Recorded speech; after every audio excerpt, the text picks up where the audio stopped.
Game of the day today is Horizon Call of the Mountain on a PlayStation VR 2. This is the very first PSVR 2 game I've ever played. PSVR 1 I got to try it at PlayStation Experience before it came out, but the PSVR 2, this was the first time I'd ever put that headset on, use the controllers. This was my very first impression of the hardware, not just this game. And so I think it is a testament to the quality of the game, how impressed I am with the PSVR 2 in general. Whenever there's a game like this that launches with the system, the biggest fear is that, is this going to be a glorified tech demo, or is this going to be an actual video game that feels like a quality product outside of the hardware that is kind of being bundled with? And for me personally, I think it absolutely pulls it off. Archery and climbing are such a natural fit for a VR headset, and while you do a lot of both of those things and not a whole lot of anything else, I do think that it varies up its gameplay and pacing enough where it never gets too monotonous. Especially considering VR headsets aren't made for hyper long game sessions. In each of the 3 sessions that it took me to finish this game, I felt like there was enough going on where I wasn't bored. I only stopped because VR kind of gives you a headache after a while. It does a really good job of building upon its mechanics and adding new things and slowly dialing up the difficulty of the fights. And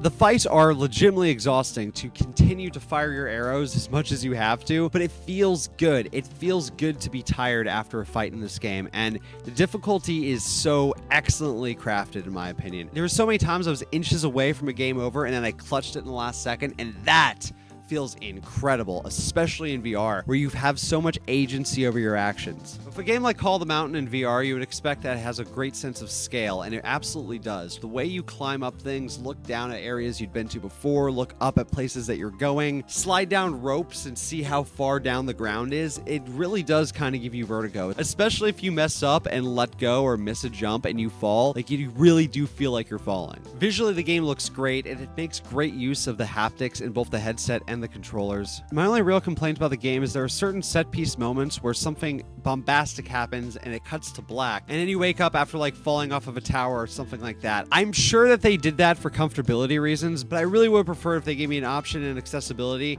to keep those moments on instead of cutting to black and letting me actually feel the full effect of that in first person as that character. And whenever it cut to black, it really took me out of it. It doesn't do it a lot, but it does do it during what could have been like the coolest moments in the game. And that kind of goes to a larger issue of the fact that there's not a whole lot of great set piece moments in this. And especially in VR, that's incredibly disappointing. It feels like there's a lot more that they could have done. There's super cinematic set piece moments. Like, it didn't feel like you got to live too many of those in this game, which is really disappointing. I would be very down for this game to get a sequel where they dial it up a bunch, but as far as this game goes, I think I'm done with it. I deleted off the hard drive already, one playthrough, and I'm good. The game was a perfect length though. It was exactly as long as I wanted the experience to be. It didn't drag on. It didn't feel like it overstayed its ideas, I guess. And then once it was over, I was like, cool, that's great. I don't think I'm ever going to replay this. I'm glad I experienced this, but I'm ready to move on to whatever the next VR adventure is going to be.